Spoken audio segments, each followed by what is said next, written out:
Hello, dear teacher. Today, with my partners, we are talking about the language in the classroom.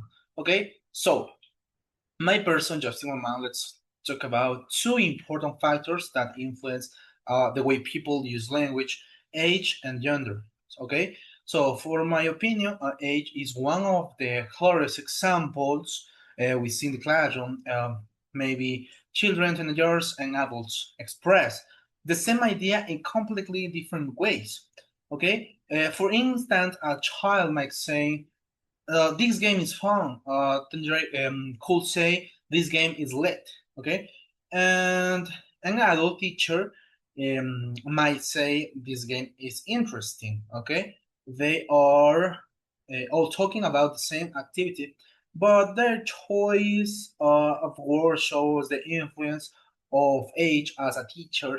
Not sense, this helps us understand how our students communicate and how we can connect with them other students. Okay, in my opinion, collaborative and bold expression like I think we could try this answer. What do you think? Well, male students might prefer more direct phrase, such as the answer is number four, even when expressing emotions. Okay, girls might say that we amazing, while boys might emphasize cool. Of course, these are not absolutely rules, but in my opinion, in general, we stay aware of how age and gender affect language. So we can create inclusive and balanced learning environments for all our students. Let's continue my partner Heidi. Thank you. In this video, I will explain three important types of linguistic variations that we can observe in the classrooms. There are socioeconomic status, socioelected, and register. It shows how language connects to identified context and learning. We can start with socioeconomic status. Socioeconomic status refers to the social and economic positions of students' family.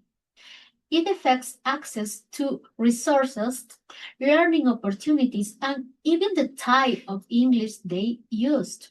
For example, a student from a wealthy family, we have private tutors, books, or online English class. Another students might practice English only at school. As teachers, we must design including activities so that everyone has the same opportunities to succeed regardless of their background. The next is social ed. A social ed is the way a specific group use the language.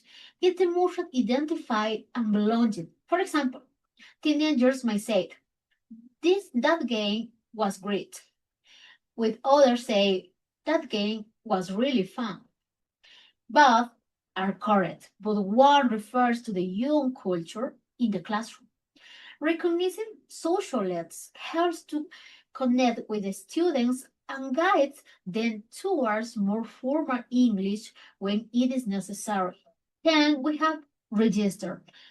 Register refers to the level of formality we use depending on the audience and the situations. A student might ask me in a formal register, excuse me, could you explain me the number three, please? But with a partner, the same student might say, hey, what is the number three?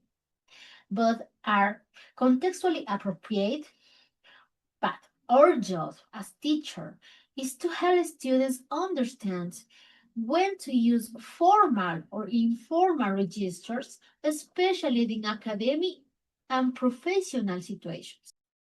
Hello everyone. Well, in this section, I'm going to explain two sociolinguistic factors that influence English language teaching, code switching and regional variation.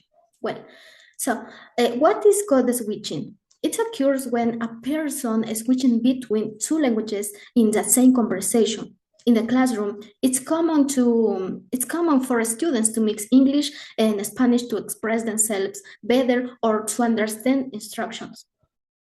To better understand here, some examples. A student comments, for example, Miss, homework es como tarea, right? Or during class participation, a student's answer, yo think que the answer is number 4. In other words, they mix English and Spanish to communicate more quickly and ensure that what they understand is correct. But code switching isn't a bad practice for beginners. It helps students feel secure by relying on their mother tongue during their learning process. However, the teacher must guide them so that little by little use more English and less Spanish. Now, I will talk about the next factor, which is regional variation. The English language isn't spoken the same way all over the world. These are a difference in vocabulary, pronunciation, and expressions between, for example, British English and American English. Now, in the United States, they say apartment, while in the United Kingdom, they say flat, or in pronunciation of this word, vitamin in the United States and vitamin in the United Kingdom. In the United States, now, in English language teaching, these variations are important because students must learn to recognize them. In other words, in the world of English language learning, we must understand that the language can change depending on the region where it is spoken. Now, in English, so for students, these differences can be confusing at first, but practice is the key to mastering these differences. Hi, everyone. Hi, dear teacher. Today, I'm going to talk about the language used in the classroom. When we talk about language use, we mean the way people actually use to communicate in real situation. In this case, is in the classroom. No, so this include the language teacher used to give instruction or to explain some activities, and the language that you students use to ask questions and interact with their classmates. In other words, language use is not just about grammar or vocabulary, it's about how we put the language into practice to make communication possible during the lesson. For example, teachers use language to organize and guide class. They might say things like, open your book, take note, please, work in pairs, another phrase, maybe repeat after me. And in the other way, students also use language all the time, and they might say, Miss, can I go to the bathroom? Miss, I don't understand you. Can you repeat it, please? Or they use the language to interact with their classmates. These simple expressions show how language is constantly being used to keep the classroom active, clear, and organized. Now, Kevin, what is this, Kevin? Socks. Socks. What color are the socks? Blue. Blue? Okay, thank you. What is this? Language use is really important because it creates communication between teachers and students in this situation. Without it, we couldn't explain activities and ask questions. It also helps us practice English, in our case, naturally every day. Even short expressions like excuse me or thank you are opportunities to learn and make in practice the language.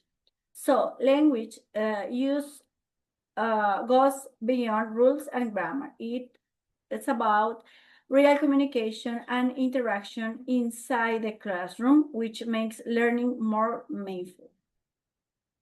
In conclusion, linguistic variation is a natural and essential part of human communication. Okay, each of these forms of variation reminds us that there is no single correct way of speaking. Instead, a language is flexible, diverse, and deeply connected to socially identified students. Thank you.